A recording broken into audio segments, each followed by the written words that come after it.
Hi friends, welcome to Sharu's edu tips. ഇന്ന് നമ്മൾ നോക്കാൻ പോകുന്നത് ഇന്നലെ നടന്ന 28/12/2024 ശനിയാഴ്ച ഇന്നലെ നടന്ന 10th പ്രിലിംസിൻ്റെ ഫസ്റ്റ് സ്റ്റേജ് എക്സാമിൻ്റെ ക്വസ്റ്റ്യൻ പേപ്പറാണ് നോക്കുന്നത്. അതിലെ GKയുടെ 10 ക്വസ്റ്റ്യനും അതിൻ്റെ അനുബന്ധ വിവരങ്ങളുമാണ് നോക്കുന്നത്. അടുത്ത ഘട്ടക്കാർ തീർച്ചയായും ഇത് പഠിച്ചിട്ട് പോകണം. ഇതിൽ നിന്ന് ആവർത്തന ചോദ്യങ്ങളുണ്ടാകാം. എൻ്റെ കയ്യിലിരിക്കുന്നത് 185/2024 കോഡ് എ ക്വസ്റ്റ്യനാണ്. അതിൽ 10 ക്വസ്റ്റ്യനാണ് നമ്മളിപ്പോൾ നോക്കുന്നത്. നമുക്ക് ഓരോ പാർട്ടായിട്ട് ചെയ്യാം. ഇന്നൊരു 10 ക്വസ്റ്റ്യൻ നോക്കാം. 41ാമത്തെ ക്വസ്റ്റ്യനാണ് പറയാൻ പോകുന്നത്. 41ാമത്തെ ക്വസ്റ്റ്യൻ, കേരളത്തിൽ പടിഞ്ഞാറോട്ടൊഴുകുന്ന നദികളുടെ എണ്ണം എത്ര? Option A 41, option B 3, option C 4, option D 44. ഇതിൻ്റെ ആൻസർ ഓപ്ഷൻ എ 41 ആണ്. 41 നദികളാണ് കേരളത്തിൽ പടിഞ്ഞാറോട്ടൊഴുകുന്നത്. ഓപ്ഷൻ ബി 3 കൊടുത്തിട്ടുണ്ട്.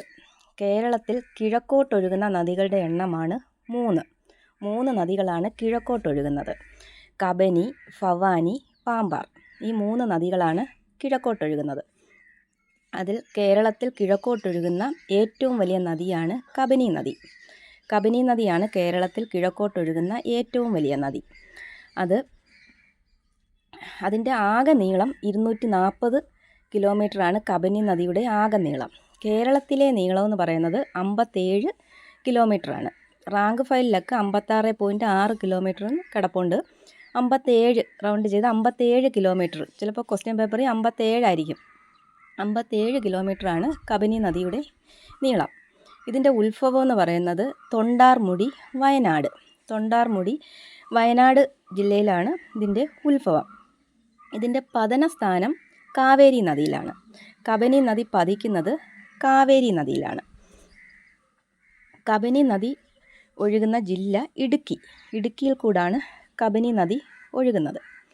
അപ്പോൾ കേരളത്തിൽ കിഴക്കോട്ടൊഴുകുന്ന ഏറ്റവും വലിയ നദിയാണ് കബനി. ഇതിൽ കേരളത്തിലെ നീളം 57 കിലോമീറ്ററാണ്. ഇതിൻ്റെ ഉത്ഭവം തൊണ്ടാർമുടി, വയനാട്, പതിക്കുന്നത് കാവേരി നദിയിൽ. അടുത്ത നദിയാണ് ഭവാനി. ഭവാനി നദിയുടെ ആകെ നീളമെന്ന് പറയുന്നത് 217 കിലോമീറ്ററാണ് ഭവാനിയുടെ ആകെ നീളം. ഇതിൽ കേരളത്തിലെ നീളമെന്ന് പറയുന്നത് 38 കിലോമീറ്റർ. 37.5 കിലോമീറ്റർ ഉണ്ട്. 38 കിലോമീറ്റർ. ഇതിൻ്റെ ഉത്ഭവം നീലഗിരിയിലാണ് ഭവാനി നദിയുടെ ഉത്ഭവം. ഇതിൻ്റെ പതനമെന്ന് പറയുന്നതും കാവേരി നദിയാണ്. കാവേരി നദിയാണ് ഭവാനി നദിയുടെ പതനം. ഭവാനി ഒഴുകുന്ന ജില്ല പാലക്കാട് ജില്ലയിൽ കൂടാണ് ഭവാനി നദി ഒഴുകുന്നത്. അപ്പോൾ ഭവാനി നദിയുടെ കേരളത്തിലെ നീളം 38 കിലോമീറ്റർ. ഉത്ഭവം നീലഗിരിയിലാണ് ഉത്ഭവിക്കുന്നത്. ഇതിൻ്റെ പതനം കാവേരി നദിയിലാണ്. ഭവാനി ഒഴുകുന്ന ജില്ല പാലക്കാട്. അടുത്ത നദി പാമ്പാറിൻ്റെ ആകെ നീളം 311 കിലോമീറ്ററാണ് ആകെ നീളം. ഇത് കേരളത്തിലെ നീളമെന്ന് പറയുന്നത് 29 കിലോമീറ്ററാണ് കേരളത്തിലെ നീളം. ഇത് ബെന്മൂർ, ദേവികുളം താലൂക്ക്, ഇടുക്കി ജില്ലയിലാണ് ഇതിൻ്റെ ഉത്ഭവം. ഇതിൻ്റെ പതനം കാവേരി നദിയിലാണ്. ഇതിൻ്റെ പതനമെന്ന് പറയുന്നത് കാവേരി നദി. അന്നേരം കാവേരിയുടെ പോഷക നദികളാണ് ഈ 3 നദികൾ, കബനി, ഭവാനി, പാമ്പാർ. ഈ 3 നദികൾ കിഴക്കോട്ടൊഴുകുന്നു. കാവേരി നദിയുടെ പോഷക നദികളാണ് ഈ 3 നദികൾ. പിന്നെ ഓപ്ഷൻ സി 4 എന്ന് പറയുന്നത് കേരളത്തിലെ മീഡിയം നദികളുടെ എണ്ണമാണ് 4. Option D 44. ഓപ്ഷൻ ഡി കൊടുത്തേക്കുന്നത് 44. അത് കേരളത്തിലെ നദികളുടെ എണ്ണമാണ് 44 നദികൾ ഉണ്ട്. കേരളത്തിലെ നദികളുടെ എണ്ണമാണ് 44. കേരളത്തിൽ ഏറ്റവും കൂടുതൽ നദികൾ ഒഴുകുന്ന ജില്ല ചോദിക്കാം, കാസർഗോഡാണ് കേരളത്തിൽ ഏറ്റവും കൂടുതൽ നദികൾ ഒഴുകുന്ന ജില്ല. അപ്പോൾ ഈ 41ാമത്തെ ക്വസ്റ്റ്യൻ, കേരളത്തിൽ പടിഞ്ഞാറോട്ടൊഴുകുന്ന നദികളുടെ എണ്ണം എത്ര? Answer option A 41. അടുത്ത ക്വസ്റ്റ്യൻ 42ാമത്തെ ക്വസ്റ്റ്യൻ, 2 സംസ്ഥാനങ്ങളുമായി അതിർത്തി പങ്കിടുന്ന കേരളത്തിലെ ഏക ജില്ല. Option A Malappuram, option B Palakkad, option C Idukki, option D Wayanad. ഇതിലെ ആൻസർ ഓപ്ഷൻ ഡി വയനാടാണ് 2 സംസ്ഥാനങ്ങളുമായി അതിർത്തി പങ്കിടുന്ന കേരളത്തിലെ ഏക ജില്ല. ഇതിനകത്ത് ഓപ്ഷൻ എ മലപ്പുറം. മലപ്പുറം എന്ന് പറയുന്നത് ജനസംഖ്യ കൂടിയ ജില്ലയാണ് മലപ്പുറം. ജനസംഖ്യ വളർച്ചാ നിരക്ക് ഏറ്റവും കൂടിയ ജില്ല മലപ്പുറമാണ്. പിന്നെ കടൽ തീരം ഉള്ളതിലെ ഏറ്റവും വലിയ ജില്ല മലപ്പുറം. ഏറ്റവും കൂടുതൽ ഗ്രാമപഞ്ചായത്തുകൾ ഉള്ള ജില്ലയാണ് മലപ്പുറം. അതുപോലെ കേരളത്തിൻ്റെ ഫുട്ബോൾ തലസ്ഥാനം എന്നൊക്കെ അറിയപ്പെടുന്നത് ഈ മലപ്പുറം ജില്ലയാണ്. അത് കഴിഞ്ഞ് ഓപ്ഷൻ ബി പാലക്കാട്. പാലക്കാട് സാക്ഷരത കുറഞ്ഞ ജില്ലയാണ് പാലക്കാട്. ഏറ്റവും വലിയ ജില്ലയാണ്, കേരളത്തിലെ ഏറ്റവും വലിയ ജില്ലയാണ് പാലക്കാട്. ഏറ്റവും കൂടുതൽ പട്ടികജാതിക്കാർ ഉള്ള ജില്ല അതും പാലക്കാടാണ്. കേരളത്തിൻ്റെ നെല്ലറ, കരിമ്പനകളുടെ നാട് എന്നൊക്കെ അറിയപ്പെടുന്നത് ഈ പാലക്കാടാണ്. അത് കഴിഞ്ഞ് ഓപ്ഷൻ സി ഇടുക്കി. ഇടുക്കി കുടിയേറ്റക്കാരുടെ ജില്ലയാണ് ഇടുക്കി. കേരളത്തിൻ്റെ പഴക്കുട, സുഗന്ധവ്യഞ്ജനങ്ങളുടെ കലവറ എന്നൊക്കെ അറിയപ്പെടുന്നത് ഇടുക്കിയാണ്. കുടിയേറ്റക്കാരുടെ ജില്ല, കേരളത്തിൻ്റെ പഴക്കുട, സുഗന്ധവ്യഞ്ജനങ്ങളുടെ കലവറ എന്നിങ്ങനെയൊക്കെ അറിയപ്പെടുന്ന ഇടുക്കിയാണ്. അതുപോലെ ഇടുക്കിയിലാണ് ഏറ്റവും കൂടുതൽ അണക്കെട്ടുകളൊക്കെ ഉള്ളത് ഇടുക്കി ജില്ലയിലാണ്. വനമേഖലകൾ ഉള്ള ജില്ലയൊക്കെ ഇടുക്കിയാണ്. വയനാട്, ഓപ്ഷൻ ഡി വയനാടാണ് ഉത്തരം. വയനാട് ജനസംഖ്യ കുറഞ്ഞ ജില്ലയാണ് വയനാട്. ഏറ്റവും കുറവ് പട്ടികജാതിക്കാരുള്ള ജില്ലയൊക്കെയാണ് വയനാട്. ഗ്രാമപഞ്ചായത്തുകളൊക്കെ കുറവാണ് അവിടെ. അപ്പോൾ ഈ 42ാമത്തെ ക്വസ്റ്റ്യൻ 2 സംസ്ഥാനങ്ങളുമായി അതിർത്തി പങ്കിടുന്ന കേരളത്തിലെ ഏക ജില്ല. അതിൻ്റെ ആൻസർ ഓപ്ഷൻ ഡി വയനാട്. അടുത്ത 43ാമത്തെ ക്വസ്റ്റ്യൻ കേരളത്തിലെ ആദ്യത്തെ ജലവൈദ്യുത പദ്ധതി ഏതാണ്? Option A Idukki, option B Pallivasal, option C Chenkulam, option D Idamalayar. ഇതിൻ്റെ ആൻസർ ഓപ്ഷൻ ബി പള്ളിവാസൽ. പള്ളിവാസലാണ് കേരളത്തിലെ ആദ്യത്തെ ജലവൈദ്യുത പദ്ധതി. ഈ പള്ളിവാസൽ ജലവൈദ്യുത പദ്ധതി മുതിരപ്പുഴ നദിയിലാണ് ഈ പദ്ധതി. പള്ളിവാസൽ ജലവൈദ്യുത പദ്ധതി മുതിരപ്പുഴയിലാണ്. ഇടുക്കി ജില്ലയിലാണ് പള്ളിവാസൽ. Option A Idukki. ഇടുക്കി കേരളത്തിലെ ഏറ്റവും വലിയ ജലവൈദ്യുത പദ്ധതിയാണ് ഇടുക്കി. കേരളത്തിലെ ഏറ്റവും വലിയ ജലവൈദ്യുത പദ്ധതിയാണ് ഇടുക്കി. അതുപോലെ ഏറ്റവും കൂടുതൽ ജലവൈദ്യുത പദ്ധതികളുള്ള കേരളത്തിലെ ജില്ലയും കൂടിയാണ് ഇടുക്കി. ഏറ്റവും കൂടുതൽ ജലവൈദ്യുത പദ്ധതികളുള്ള കേരളത്തിലെ ജില്ലയാണ് ഇടുക്കി. ഈ ഇടുക്കി ജലവൈദ്യുത പദ്ധതി പെരിയാർ നദിയിലാണ്. പെരിയാർ നദിയിലാണ് ഈ ഇടുക്കി ജലവൈദ്യുത പദ്ധതി സ്ഥിതി ചെയ്യുന്നത്.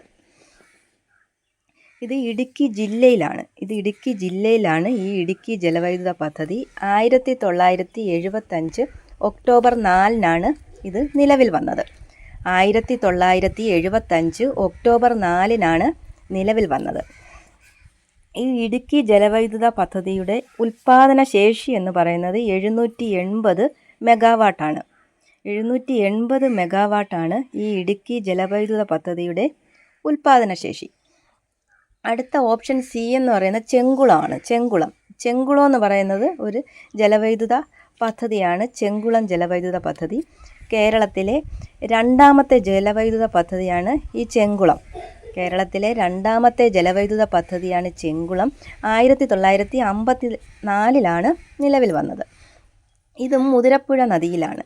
ഇടുക്കി ജില്ലയിലെ മുതിരപ്പുഴ നദിയിലാണ് ഈ ചെങ്കുളം ജലവൈദ്യുത പദ്ധതി. കേരളത്തിലെ 2ാമത്തെ ജലവൈദ്യുത പദ്ധതിയാണ് ചെങ്കുളം. 1954-ലാണ് നിലവിൽ വരുന്നത്.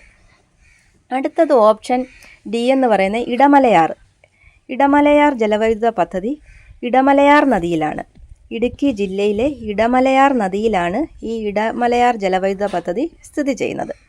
ഇവയെല്ലാം KSBയുടെ ഉടമസ്ഥതയിലുള്ള ജലവൈദ്യുത പദ്ധതിയാണ്. അപ്പോൾ 43ാമത്തെ ക്വസ്റ്റ്യൻ കേരളത്തിലെ ആദ്യത്തെ ജലവൈദ്യുത പദ്ധതി ഏതാണ്? അതിൻ്റെ ആൻസർ ഓപ്ഷൻ ബി പള്ളിവാസൽ. പള്ളിവാസലാണ് കേരളത്തിലെ ആദ്യത്തെ ജലവൈദ്യുത പദ്ധതി.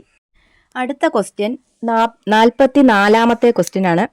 കേരളത്തിൽ ഏറ്റവും കൂടുതൽ കാണപ്പെടുന്ന മണ്ണിനം ഏത്? ഓപ്ഷൻ എ എക്കൽ മണ്ണ്, ഓപ്ഷൻ ബി ചെമ്മണ്ണ്, option C laterite, option D കറുത്ത മണ്ണ്. ഇതിൽ answer option C laterite. Laterite മണ്ണാണ് കേരളത്തിൽ ഏറ്റവും കൂടുതൽ കാണുന്ന മണ്ണ്. ഇതിൻ്റെ മറ്റൊരു പേര്, ഈ ലാറ്ററൈറ്റ് മണ്ണിൻ്റെ മറ്റൊരു പേര് ചെങ്കൽ മണ്ണ്. ചെങ്കൽ മണ്ണ് എന്നറിയപ്പെടുന്നതും ലാറ്ററൈറ്റ് മണ്ണാണ്. ചിലപ്പം ചെങ്കൽ മണ്ണെന്നായിരിക്കും കൊടുത്തേക്കുന്നത്, ലാറ്ററൈറ്റ് മണ്ണെന്നായിരിക്കത്തില്ല. അതുകൊണ്ട് ഈ ലാറ്ററൈറ്റ് മണ്ണിൻ്റെ വേറൊരു പേര് ചെങ്കൽ മണ്ണ്. ഈ മണ്ണിൽ റബ്ബർ, തെങ്ങ്, കശുവണ്ടിയൊക്കെ കൃഷി ചെയ്യുന്നത്, കൃഷിക്ക് അനുയോജ്യമായ മണ്ണാണ് കേരളത്തിലെ ഈ ലാറ്ററൈറ്റ് മണ്ണ്. ഇതിനകത്ത് ഓപ്ഷൻ എ എക്കൽ മണ്ണ്. എക്കൽ മണ്ണെന്ന് പറയുന്നത് ഇന്ത്യയിൽ ഏറ്റവും കൂടുതൽ കാണപ്പെടുന്ന മണ്ണിനമാണ് എക്കൽ മണ്ണ്. ഇന്ത്യയിൽ ഏറ്റവും കൂടുതൽ കാണപ്പെടുന്ന മണ്ണാണ് എക്കൽ മണ്ണ്. ഈ എക്കൽ മണ്ണ് നദികൾ ഒഴുക്കിക്കൊണ്ടുവരുന്ന ഈ സിന്ധു, ഗംഗ, ബ്രഹ്മപുത്ര ഈ നദികളൊക്കെ ഒഴുക്കിക്കൊണ്ടുവരുന്ന അവസാദങ്ങൾ അടിഞ്ഞ് രൂപപ്പെടുന്ന മണ്ണാണ് ഈ എക്കൽ മണ്ണ്. ജൈവാംശങ്ങളും തരിമണലും കളിമണ്ണും ഇതൊക്കെ ചേർന്നതാണ് എക്കൽ മണ്ണ്. ഈ മണ്ണിൽ നെല്ല്, ഗോതമ്പ്, കരിമ്പ്, ധാന്യവിളകൾ, പുകയില, എണ്ണക്കുരുക്കൾ തുടങ്ങിയവയ്ക്കൊക്കെ കൃഷിക്ക് അനുയോജ്യമായ മണ്ണാണ് ഈ എക്കൽ മണ്ണ്. നെല്ല്, ഗോതമ്പ്, കരിമ്പ്, ധാന്യവിളകൾ, പുകയില, എണ്ണക്കുരുക്കൾ തുടങ്ങിയ കൃഷിക്കൊക്കെ അനുയോജ്യമായ മണ്ണാണ് എക്കൽ മണ്ണ്. ഇത് ഇന്ത്യയിൽ ഏറ്റവും കൂടുതൽ കാണപ്പെടുന്ന മണ്ണാണ് എക്കൽ മണ്ണ്. ഈ എക്കൽ മണ്ണിൽ നെല്ല്, ഗോതമ്പ്, കരിമ്പ്, ധാന്യവിളകൾ, പുകയില, എണ്ണക്കുരുക്കൾ തുടങ്ങിയ കൃഷിക്കൊക്കെ അനുയോജ്യമായ മണ്ണാണ്. ഓപ്ഷൻ ബി ചെമ്മണ്ണ്. ഓപ്ഷൻ ബി കൊടുത്തേക്കുന്നത് ചെമ്മണ്ണ്. ഈ ചെമ്മണ്ണിൻ്റെ മറ്റൊരു പേരാണ് ഒമിനി ബസ് ഗ്രൂപ്പ് എന്നറിയപ്പെടുന്നത്. ഈ മണ്ണിൻ്റെ മറ്റൊരു പേരാണ് ഒമിനി ബസ് ഗ്രൂപ്പ് എന്നറിയപ്പെടുന്നത് ഈ മണ്ണാണ്. ഈ മണ്ണ് കായാന്തരിത ശിലകളും ആഗ്നേയ ശിലകളൊക്കെ പൊടിഞ്ഞ് രൂപം കൊള്ളുന്ന മണ്ണാണ് ഈ ചെമ്മണ്ണ്. കായാന്തരിത ശിലകളും ആഗ്നേയ ശിലകളും ഒക്കെ പൊടിഞ്ഞ് രൂപം കൊള്ളുന്ന മണ്ണാണ് ഈ ചെമ്മണ്ണിൻ്റെ അതിന് ചുവപ്പ് നിറമാണല്ലോ. ആ ചുവപ്പ് നിറത്തിന് കാരണം അയൺ ഓക്സൈഡിൻ്റെ സാന്നിധ്യമാണ് ഈ ചെമ്മണ്ണിൻ്റെ ചുവപ്പ് നിറത്തിന് കാരണം. അങ്ങനെയും ക്വസ്റ്റ്യൻ ചോദിച്ചിട്ടുണ്ട്. ചെമ്മണ്ണിൻ്റെ ചുവപ്പ് നിറത്തിന് കാരണം പ്രീവിയസ് ക്വസ്റ്റ്യൻ ആണ്. അയൺ ഓക്സൈഡിൻ്റെ സാന്നിധ്യമാണ് ചെമ്മണ്ണിൻ്റെ ചുവപ്പ് നിറത്തിന് കാരണം. ഇത് ഫലപുഷ്ടി കുറഞ്ഞ മണ്ണാണ് ഈ ചെമ്മണ്ണ്. ഫലപുഷ്ടി കുറഞ്ഞ മണ്ണാണ് ചെമ്മണ്ണ്. ഈ എക്കൽ മണ്ണെന്ന് പറയുന്നത് വളരെ അതിൻ്റെ എക്കൽ മണ്ണിൽ ഈ നൈട്രജൻ്റെ അളവ് വളരെ കുറവാണ്. പക്ഷേ വളക്കൂറ് നല്ല കൂടുതലുള്ള മണ്ണാണ് എക്കൽ മണ്ണ്. ഈ ചെമ്മണ്ണെന്ന് പറയുന്നത് ചെമ്മണ്ണ് ഫലപുഷ്ടി കുറഞ്ഞ മണ്ണാണ്. ഇതാണെങ്കിൽ തമിഴ്നാട്, കർണാടക, ആന്ധ്രാപ്രദേശ്, ഛത്തീസ്ഗഡ്, മഹാരാഷ്ട്ര, ഒഡീഷ ഈ സംസ്ഥാനങ്ങളിലൊക്കെ പ്രധാനമായും കാണപ്പെടുന്ന മണ്ണാണ് ചെമ്മണ്ണ്. ഈ ചെമ്മണ്ണിലാണ് നെല്ല്, റാഗി, പുകയില, നിലക്കടല, ഉരുളക്കിഴങ്ങ്, പച്ചക്കറികൾ എന്നിവയുടെയൊക്കെ കൃഷിക്ക് ഏറ്റവും അനുയോജ്യമായ മണ്ണാണ് ചെമ്മണ്ണ്. അപ്പോൾ ചെമ്മണ്ണിൻ്റെ മറ്റൊരു പേരാണ് ഒമിനി ബസ് ഗ്രൂപ്പ് എന്നറിയപ്പെടുന്നു. കായാന്തരിത ശിലകൾ, ആഗ്നേയ ശിലകളൊക്കെ പൊടിഞ്ഞു രൂപം കൊള്ളുന്ന മണ്ണാണ്. ഇതിൻ്റെ ചുവപ്പ് നിറത്തിന് കാരണം എന്താ? അയൺ ഓക്സൈഡിൻ്റെ സാന്നിധ്യമാണ്. ഇത് ഫലപുഷ്ടി കുറഞ്ഞ മണ്ണാണ് ഈ ചെമ്മണ്ണ്. തമിഴ്നാട്, കർണാടക, ആന്ധ്രാപ്രദേശ്, ഛത്തീസ്ഗഡ്, മഹാരാഷ്ട്ര, ഒഡീഷ എന്നീ സംസ്ഥാനങ്ങളിലൊക്കെയാണ് ഈ ചെമ്മണ്ണ് കൂടുതലായി കണ്ടുവരുന്നത്. അടുത്ത ഓപ്ഷൻ കൊടുത്തേക്കുന്നത് ഓപ്ഷൻ ഡി കൊടുത്തേക്കുന്നത് കറുത്ത മണ്ണ്. ഈ കറുത്ത മണ്ണിൻ്റെ മറ്റൊരു പേരാണ് റിഗർ മണ്ണ്. റിഗർ മണ്ണ് എന്നറിയപ്പെടുന്നു. പിന്നെ മറ്റൊരു പേരുണ്ട് ചെർണോസം. റിഗർ അല്ലെങ്കിൽ ചെർണോസം എന്നീ പേരുകളിലൊക്കെ അറിയപ്പെടുന്നത് ഈ കറുത്ത മണ്ണാണ്. അപ്പോൾ അങ്ങനെയും ചോദിക്കാം. ഇപ്പോൾ കറുത്ത മണ്ണ് ചിലപ്പം വേണമെങ്കിൽ അടുത്ത ക്വസ്റ്റ്യൻ ചിലപ്പോൾ റിഗർ മണ്ണായിരിക്കും, അങ്ങനെ ആയിരിക്കും ചിലപ്പം ചോദിക്കുന്നത്. അന്നേരം ഈ കറുത്ത മണ്ണിൻ്റെ മറ്റൊരു പേരാണ് റിഗർ മണ്ണ്, ചെർണോസം എന്നീ പേരുകളിലൊക്കെ അറിയപ്പെടുന്ന മണ്ണാണ് കറുത്ത മണ്ണ്. ഇതാണെങ്കിൽ ഡെക്കാൻ ട്രാപ്പ് മേഖലകളിലാണ് പ്രധാനമായും ഈ കറുത്ത മണ്ണ് കാണപ്പെടുന്നത്. പരുത്തി കൃഷിക്ക് ഏറ്റവും അനുയോജ്യമായ മണ്ണാണ് കറുത്ത മണ്ണ്. പിന്നെ കരിമ്പ്, ജോവർ എന്നീ വിളകൾക്കൊക്കെ ഏറ്റവും അനുയോജ്യമായ മണ്ണാണ് ഈ കറുത്ത മണ്ണ്. ഇതാണെങ്കിൽ ഈ കറുത്ത മണ്ണ് ഉണ്ടാകുന്നതെന്ന് പറയുന്നത് ബസാൾട്ട് ശിലകൾക്ക് അപക്ഷയം സംഭവിച്ചാണ് ഈ മണ്ണ് ഉണ്ടാകുന്നത്. ഇതാണെങ്കിൽ ഏറ്റവും കൂടുതൽ കാണപ്പെടുന്ന പ്രദേശം എന്ന് പറയുന്നത് ഡെക്കാൻ പീഠഭൂമി, വിന്ധ്യ സാത്പുര നിരകളെ, മാൾവ പീഠഭൂമി, കത്തിയവാർ, കച്ച് പ്രദേശങ്ങൾ ഇവിടേക്കാണ് ഏറ്റവും കൂടുതൽ ഈ മണ്ണ് കാണപ്പെടുന്നത്. ഈ മണ്ണാണെങ്കിൽ ഈർപ്പം സംരക്ഷിച്ച് വെക്കാനുള്ള കഴിവ് ഏറ്റവും കൂടുതലുള്ള ഒരു മണ്ണാണ് ഈ കറുത്ത മണ്ണ്. അപ്പോൾ ഈ കറുത്ത മണ്ണിൻ്റെ മറ്റ് പേരുകളാണ് റിഗർ മണ്ണ്, ചെർണോസം എന്നീ പേരുകളിലൊക്കെ അറിയപ്പെടുന്ന മണ്ണ് ഏതാ? കറുത്ത മണ്ണ്. ഈ കറുത്ത മണ്ണിൽ എന്തൊക്കെ കൃഷിക്ക് അനുയോജ്യം? പരുത്തി കൃഷിക്ക് അനുയോജ്യമാണ്. പരുത്തി കൃഷിക്ക് ഏറ്റവും അനുയോജ്യമായ മണ്ണാണ് കറുത്ത മണ്ണ്. പിന്നെ കരിമ്പ്, ജോവർ എന്നീ വിളകൾക്കൊക്കെ ഏറ്റവും അനുയോജ്യമായ മണ്ണാണ് ഈ കറുത്ത മണ്ണ്. അപ്പോൾ 44ാമത്തെ ക്വസ്റ്റ്യൻ, കേരളത്തിൽ ഏറ്റവും കൂടുതൽ കാണപ്പെടുന്ന മണ്ണ് ഏതാണ്? അത് ഓപ്ഷൻ സി, ലാറ്ററൈറ്റ് മണ്ണാണ് കേരളത്തിൽ ഏറ്റവും കൂടുതൽ കാണപ്പെടുന്ന മണ്ണ്. അടുത്ത 45ാമത്തെ ക്വസ്റ്റ്യൻ ആണ്, റെഡ് ഡാറ്റ ബുക്കിൽ ഇടം നേടിയ കേരളത്തിലെ വന്യജീവി സങ്കേതം. ഇത് option A Parambikulam, option B Chenthuruni, option C Muthanga, option D Aralam. ഇതിൻ്റെ ആൻസർ ഓപ്ഷൻ എ പറമ്പിക്കുളം.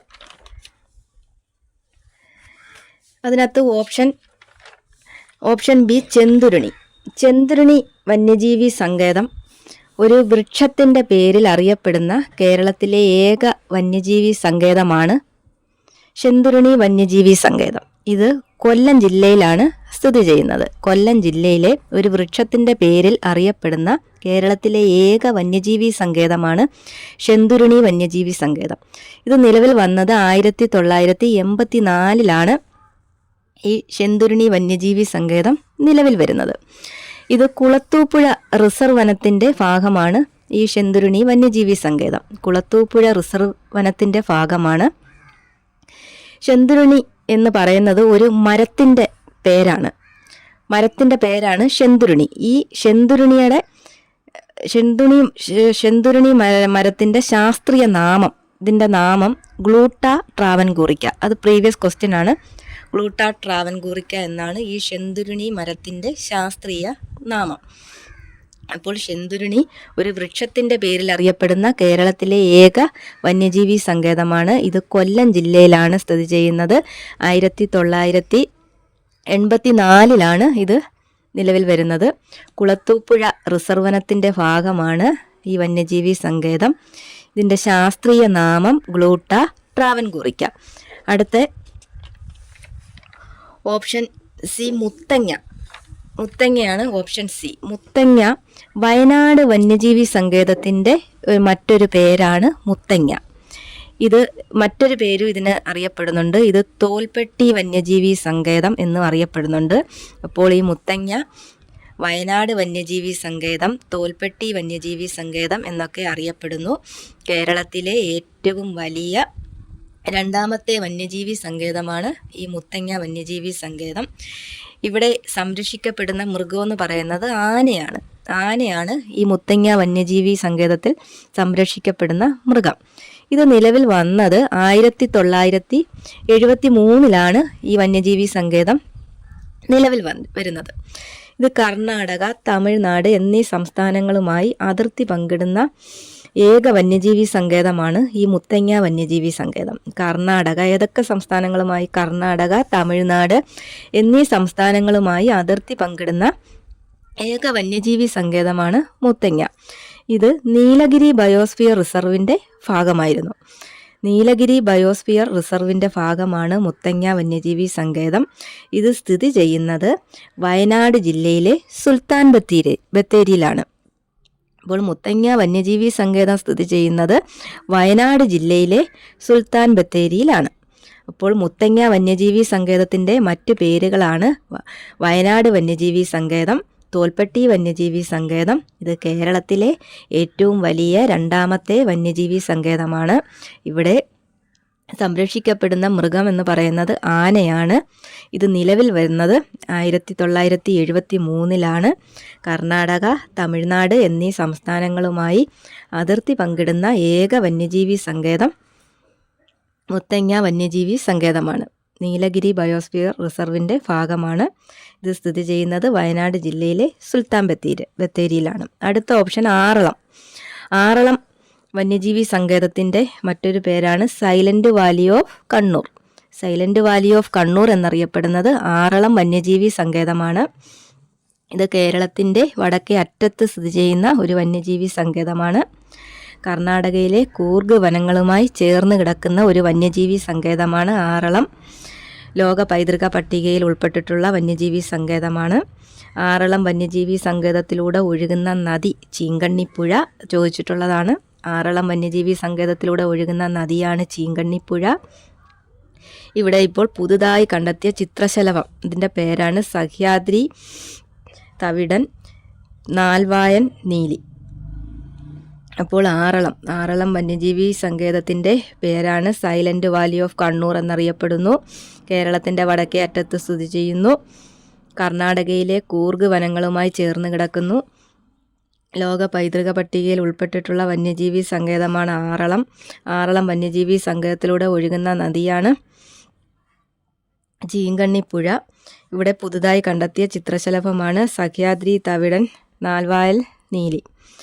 അപ്പോൾ 45ാമത്തെ ക്വസ്റ്റ്യൻ ആണ് പറഞ്ഞത്. റെഡ് ഡേറ്റ ബുക്കിൽ ഇടം നേടിയ കേരളത്തിലെ വന്യജീവി സങ്കേതം. അതിൻ്റെ ആൻസർ ഓപ്ഷൻ എ പറമ്പിക്കുളം. അടുത്ത ക്വസ്റ്റ്യൻ 46ാമത്തെ ക്വസ്റ്റ്യൻ ആണ്. ആത്മവിദ്യാ സംഘം സ്ഥാപിച്ചത് ആര്? അതിൽ option A Sahodaran Ayyappan, option B Pandit Karuppan, option C Pallath Raman, option D Vagbhatananda. ഇതിൻ്റെ ആൻസർ ഓപ്ഷൻ ഡി വാഗ്ഭടാനന്ദൻ. വാഗ്ഭടാനന്ദനാണ് ആത്മവിദ്യാ സംഘം സ്ഥാപിച്ചത്. വാഗ്ഭടാനന്ദൻ്റെ ജന്മസ്ഥലം എവിടാണെന്നറിയാമോ? വാഗ്ഭടാനന്ദൻ്റെ ജന്മസ്ഥലം പാട്യം കണ്ണൂരാണ് വാഗ്ഭടാനന്ദൻ ജനിച്ചത്. അദ്ദേഹത്തിൻ്റെ ജന്മഗൃഹം, പ്രീവിയസ് ക്വസ്റ്റ്യൻ ആണ്, വയലേരി വീട്. ജന്മഗൃഹം വയലേരി വീടാണ്. മലബാറിലെ ശ്രീനാരായണ ഗുരു എന്നൊക്കെ അറിയപ്പെടുന്നത് ഈ വാഗ്ഭടാനന്ദനാണ്. അപ്പോൾ വാഗ്ഭടാനന്ദനാണ് ആത്മവിദ്യാ സംഘം സ്ഥാപിച്ചത്. ഇതിലെ ഓപ്ഷൻ എ സഹോദരൻ അയ്യപ്പൻ. സഹോദരൻ അയ്യപ്പൻ ദൈവത്തോട് ഞാൻ യുദ്ധം പ്രഖ്യാപിക്കുന്നു എന്ന് പറഞ്ഞ വ്യക്തിയാണ് സഹോദരൻ അയ്യപ്പൻ. ഈ സഹോദരൻ അയ്യപ്പൻ്റെ ജന്മസ്ഥലം ചേറായി എറണാകുളം ജില്ലയിലാണ് സഹോദരൻ അയ്യപ്പൻ ജനിച്ചത്. അദ്ദേഹം സഹോദര സംഘം സ്ഥാപിച്ച സംഘടനയാണ്. സഹോദര സംഘം സ്ഥാപിച്ചത് സഹോദരൻ അയ്യപ്പനാണ്. 1917 ഈ സഹോദര സംഘം സ്ഥാപിക്കുന്നത്.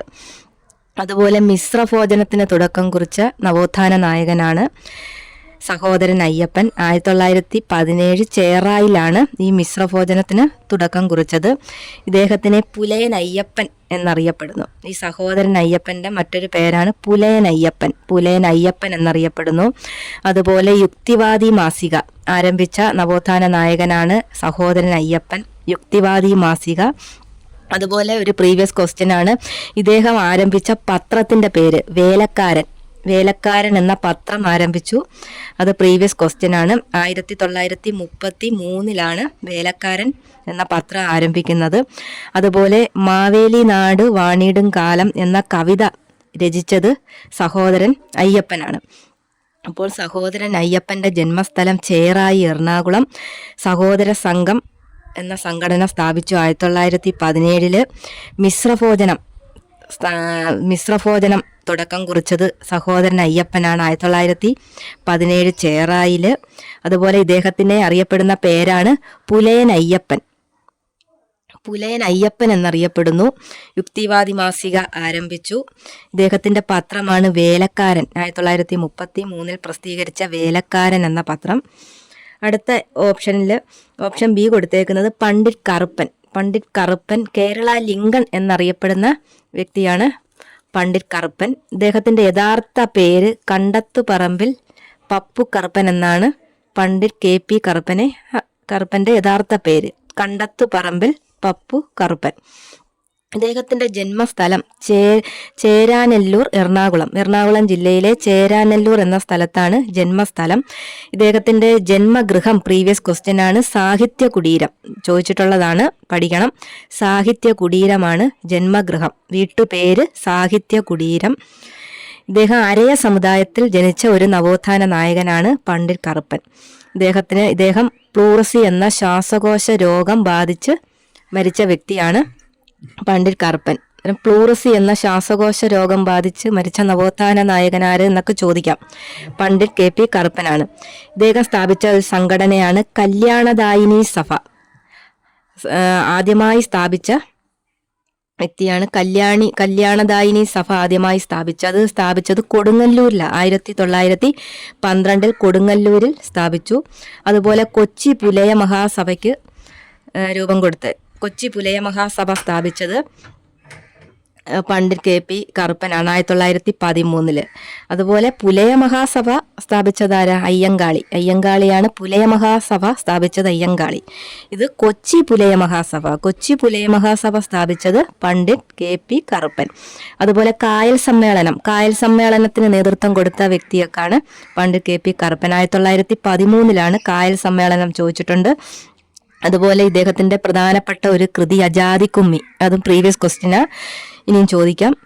ജാതിക്കുമ്മി ഇദ്ദേഹത്തിന്റെ ഒരു പ്രധാന കൃതിയാണ്. 1904 ജാതിക്കുമ്മി പ്രസിദ്ധീകരിക്കുന്നത്. അതുപോലെ മറ്റ് പ്രധാന കൃതിയാണ് ഉദ്യാന വിരുന്ന്, ആചാരഭൂഷണം, ഇതൊക്കെ പ്രധാന കൃതിയാണ്. ഒരു പ്രധാനപ്പെട്ട നാടകമാണ് ബാലകലേശം. പണ്ഡിറ്റ് KP കറുപ്പന്റെ ഒരു നാടകമാണ് ബാലകലേശം. അപ്പോൾ നമ്മൾ പറഞ്ഞത് പണ്ഡിറ്റ് KP കറുപ്പൻ. കേരള ലിങ്കൺ എന്നറിയപ്പെടുന്നു. യഥാർത്ഥ പേരെന്തോ പറഞ്ഞത്? കണ്ടത്തുപറമ്പിൽ പപ്പു കറുപ്പൻ. ജന്മസ്ഥലം ചേരാനെല്ലൂർ, എറണാകുളം. ജന്മഗൃഹം, വീട്ടുപേര് സാഹിത്യകുടീരം, പ്രീവിയസ് ക്വസ്റ്റ്യൻ ആണ്. സാഹിത്യകുടീരം. അരയ സമുദായത്തിൽ ജനിച്ചു. പ്ലൂറസി എന്ന ശ്വാസകോശ രോഗം ബാധിച്ച് മരിച്ച വ്യക്തിയാണ്.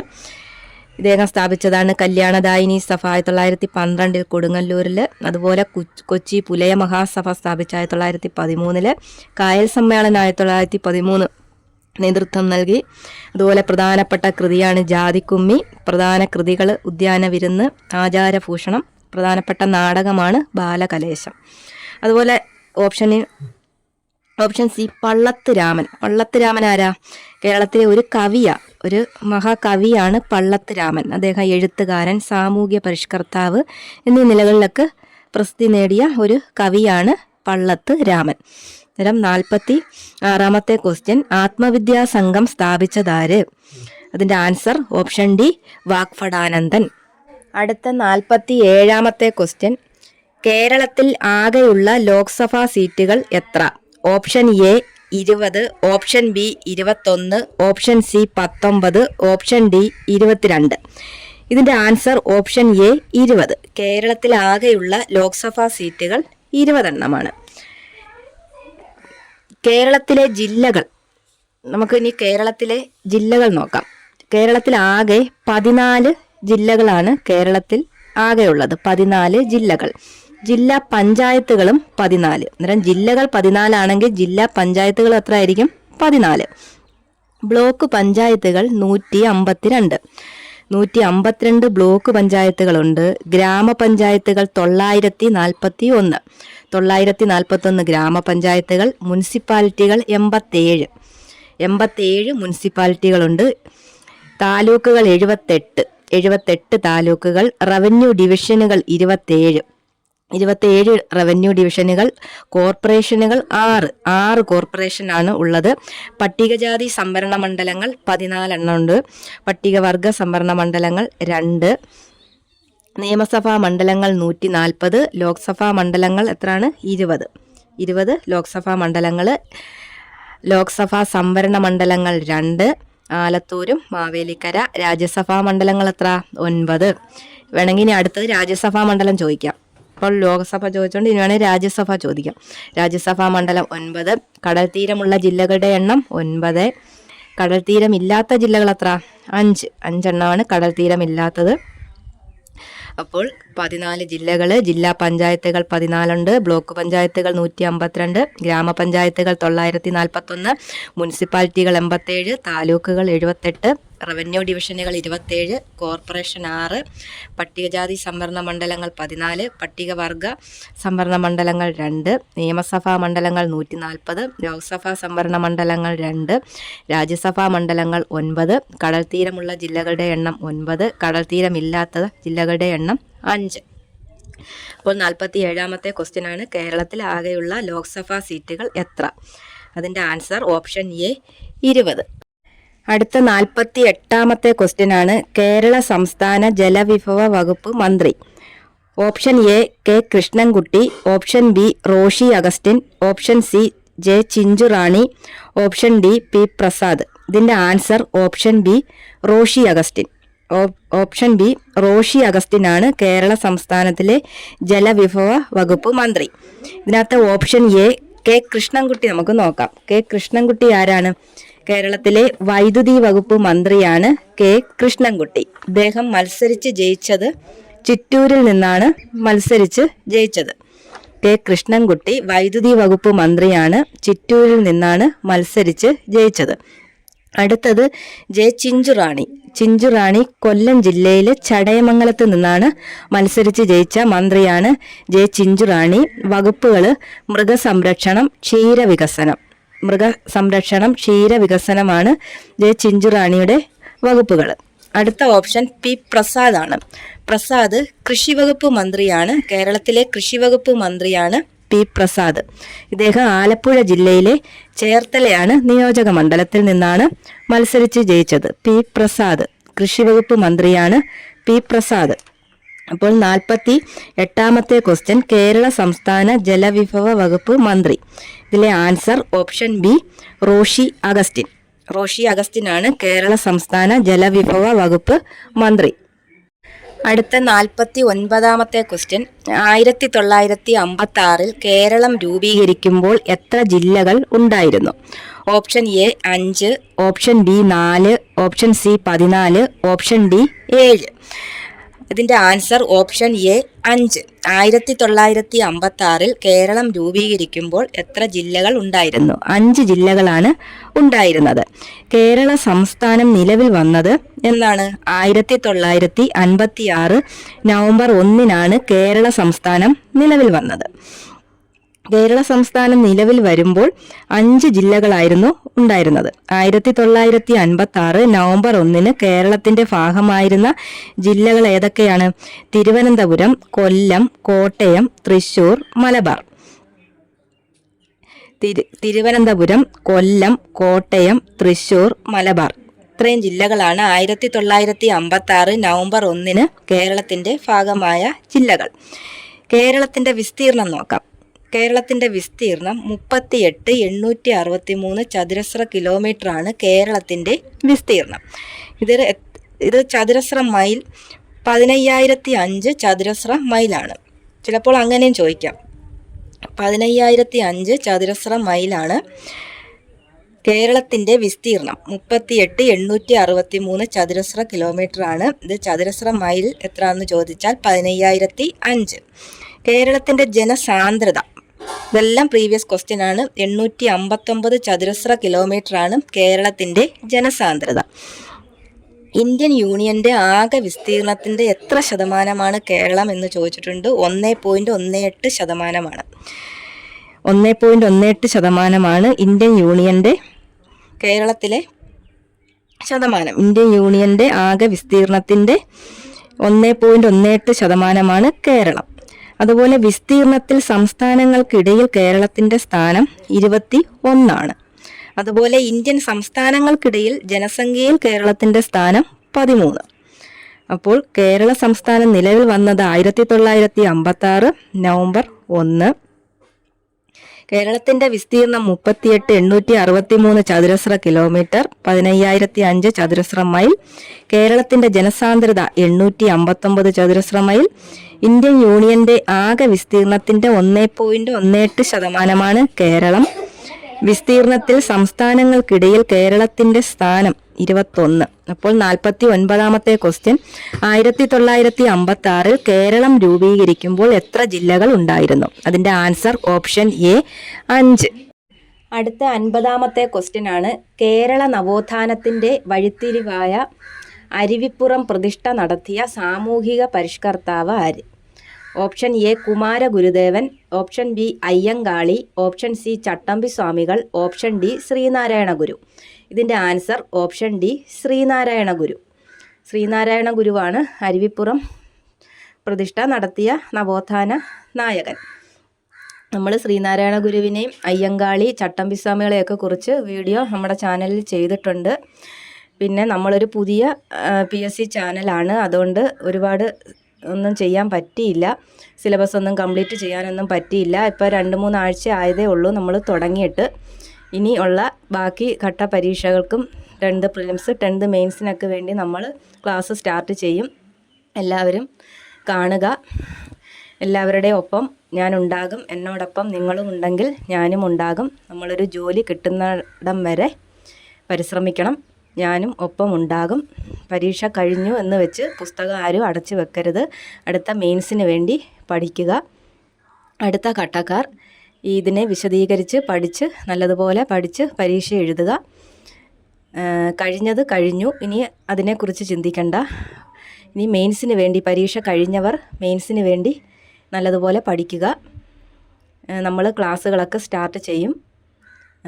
ഇപ്പം നമ്മൾ തുടങ്ങിയ ചാനലായതുകൊണ്ട് ക്ലാസ്സുകളൊന്നും ഒരുപാട് കൊടുക്കാൻ പറ്റിയില്ല.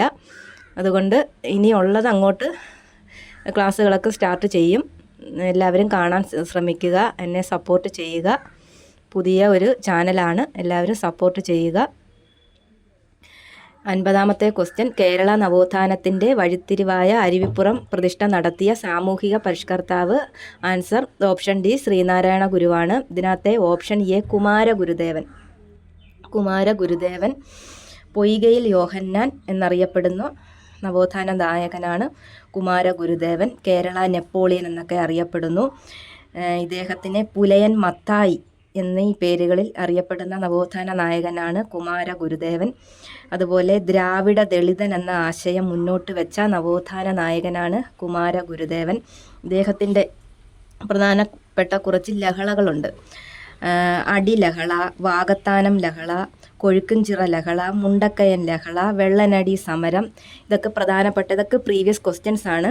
അതിനകത്ത് അടിലഹള അതെന്ന് പറയുന്നത് അവശത അനുഭവിക്കുന്ന ദളിതരുടെ മോചനത്തിനായി യോഹന്നാൻ നടത്തിയ പ്രക്ഷോഭങ്ങൾ അറിയപ്പെടുന്നതാണ് അടിലഹള.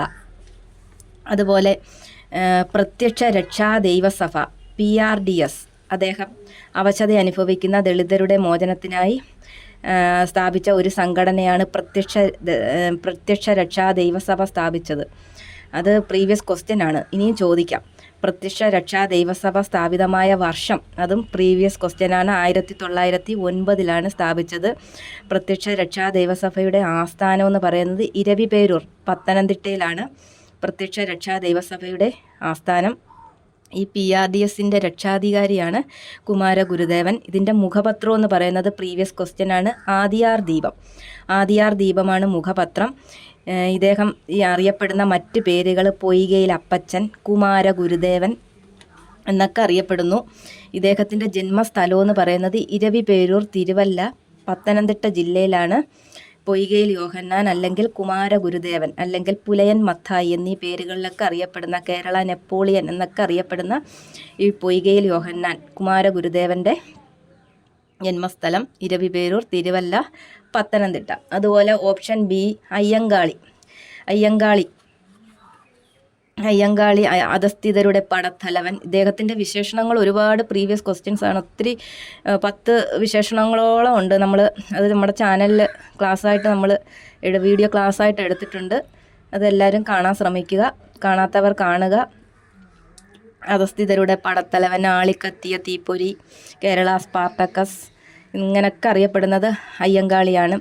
അയ്യങ്കാളിയുടെ ജന്മസ്ഥലം പെരിങ്ങാട്ടുവിള, വെങ്ങാനൂർ, തിരുവനന്തപുരം. പ്രീവിയസ് ക്വസ്റ്റ്യനാണ്. അദ്ദേഹത്തിൻ്റെ വീട്ടുപേര് ഒത്തിരി വട്ടം ചോദിച്ചിട്ടുണ്ട്. പ്ലാവത്തറ വീട്. അതുപോലെ അദ്ദേഹം അന്തരിച്ചത് 1941 ജൂൺ 18. അദ്ദേഹത്തിൻ്റെ ജനനം 1863 ഓഗസ്റ്റ് 28. അത് പ്രീവിയസ് ക്വസ്റ്റ്യനാണ്. ഓഗസ്റ്റ് 28 അയ്യങ്കാളി ജയന്തിയായി ആഘോഷിക്കുന്നു.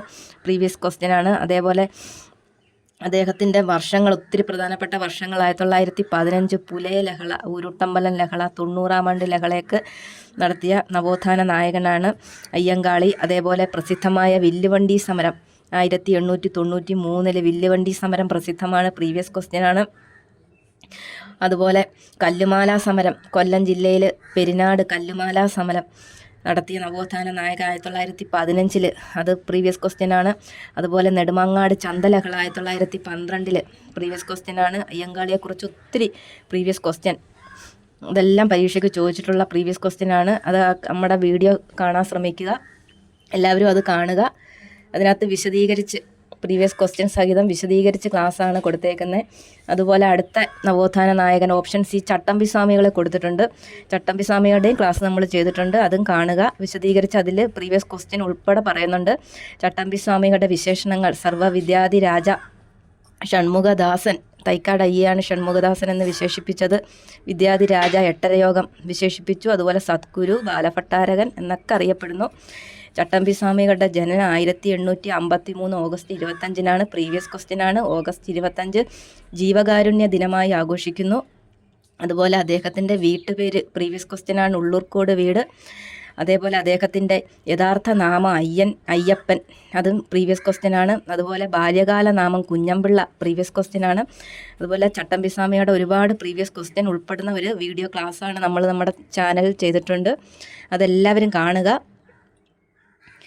അങ്ങനെ നമ്മൾ 50ാമത്തെ ക്വസ്റ്റ്യനാണ് പറഞ്ഞത്. കേരള നവോത്ഥാനത്തിൻ്റെ വഴിത്തിരിവായ അരുവിപ്പുറം പ്രതിഷ്ഠ നടത്തിയ സാമൂഹ്യ പരിഷ്കർത്താവാര്? ഉത്തരം ശ്രീനാരായണ ഗുരു. കേരള നവോത്ഥാനത്തിൻ്റെ പിതാവെന്നറിയപ്പെടുന്ന ശ്രീനാരായണ ഗുരുവാണ് ആൻസർ. അപ്പോൾ 50 ക്വസ്റ്റ്യനാണ് നമ്മൾ പറഞ്ഞത്. ഇനി ഇതിൻ്റെ പാർട്ട് 2 അടുത്ത ബാക്കി ഭാഗം നമ്മൾ നാളെ മറ്റന്നാളുമായിട്ട് നാളെ ഇടാൻ ശ്രമിക്കാം. നമ്മൾ ബാക്കി പാർട്ട് 2 പാർട്ട് 3 ആയിട്ട് ബാക്കി ക്വസ്റ്റ്യൻ എല്ലാം നമ്മൾ ഈ ക്വസ്റ്റ്യൻ പേപ്പർ കീറി മുറിച്ച് നമ്മൾ പഠിച്ച് അടുത്ത ഘട്ടം പരീക്ഷ എഴുതാൻ പോകുമ്പോൾ ഏത് വിധത്തിൽ ക്വസ്റ്റ്യൻ വന്നാലും ആൻസർ ചെയ്യാവുന്ന വിധത്തിൽ നമ്മൾ പോകും. ബാക്കി ഭാഗം ചെയ്യും. കറണ്ട് അഫയേഴ്സ് മാത്രമായിട്ട് എടുത്ത് ആ ക്വസ്റ്റ്യൻ നമുക്ക് വിശദീകരിച്ച് പഠിക്കാം. അപ്പോൾ എല്ലാവരും കാണാൻ ശ്രമിക്കുക. Thank you.